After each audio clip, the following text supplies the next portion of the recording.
بسم اللہ الرحمن الرحیم۔ حضرت قطب ربانی شیخ عبد القادر جیلانی الحسنی والحسینی رحمۃ اللہ تعالی علیہ نے اپنی ثابت قدمی کا خود اس انداز میں تذکرہ فرمایا ہے کہ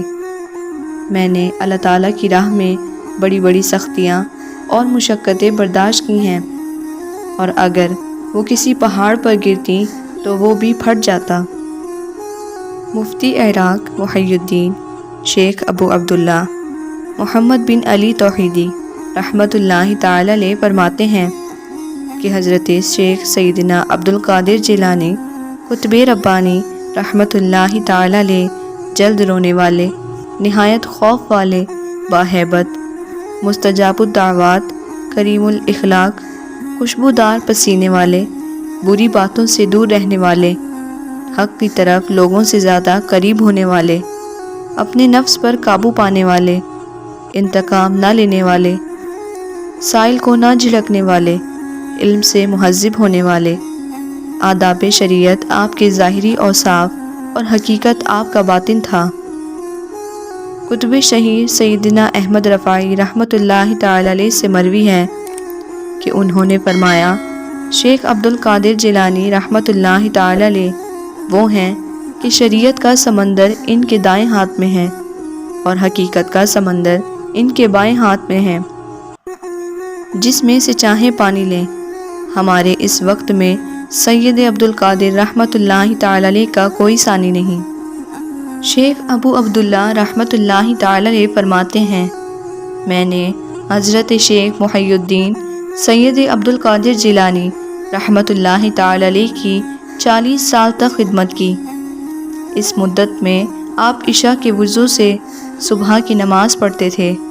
اور آپ کا معمول تھا کہ جب بھی بے وضو ہو جاتے تو اسی وقت وضو فرما کر 2 رکعت نماز نفل پڑھ لیتے تھے۔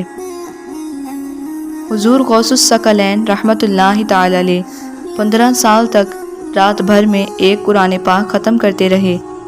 اور آپ رحمۃ اللہ تعالی علیہ ہر روز 1000 رکعت نماز نفل ادا فرماتے تھے۔ حضور غوث اعظم رحمۃ اللہ تعالی علیہ کے فرزند فرماتے ہیں کہ میرے والد نے ارشاد فرمایا، میں اپنے ایک سفر میں صحرا کی طرف نکلا اور چند دن وہاں ٹھہرا، مگر مجھے پانی نہیں ملتا تھا۔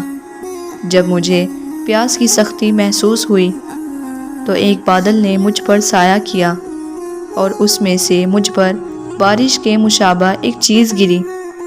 میں اس سے سیراب ہو گیا۔ پھر میں نے ایک نور دیکھا جس سے آسمان کا کنارہ روشن ہو گیا، اور ایک شکل ظاہر ہوئی جس سے میں نے ایک آواز سنی کہ اے عبد القادر، میں تیرا رب ہوں اور میں نے تم پر حرام چیزوں کو حلال کر دیا ہے۔ تو میں نے اعوذ باللہ من الشیطان الرجیم پڑھ کر کہا کہ اے شیطان دور ہو جا، تو روشن کنارہ اندھیرے میں بدل گیا اور وہ شکل دھواں بن گئی۔ پھر اس نے مجھ سے کہا کہ اے عبد القادر، تم مجھ سے اپنے علم اور رب عز و جل کے حکم سے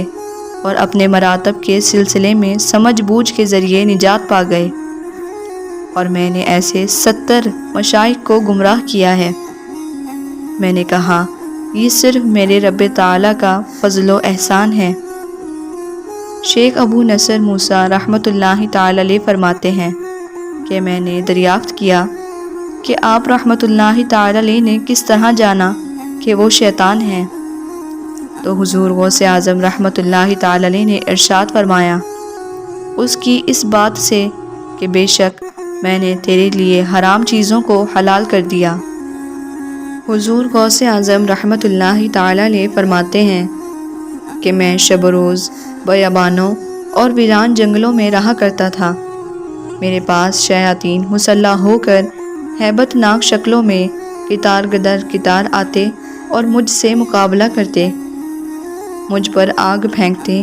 مگر میں اپنے دل میں بہت زیادہ ہمت اور طاقت محسوس کرتا،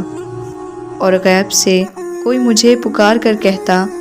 کہ اے عبد القادر اٹھو اور ان کی طرف بڑھو، مقابلے میں ہم تمہیں ثابت قدم رکھیں گے اور تمہاری مدد کریں گے۔ پھر جب میں ان کی طرف بڑھتا تو وہ دائیں بائیں یا جدھر سے بھی آتے اسی طرف بھاگ جاتے۔ ان میں سے میرے پاس صرف ایک ہی شخص آتا اور ڈراتا مجھے کہتا کہ یہاں سے چلے جاؤ، تو میں اسے ایک تماچا مارتا تو وہ بھی بھاگتا ہوا نظر آتا، اور پھر میں لا حول ولا قوت الا باللہ العلی العظیم پڑھتا تو وہ جل کر خاک ہو جاتا۔ وہاں کیا مرتبہ غوث ہے بالا تیرا، اونچے اونچوں کے سروں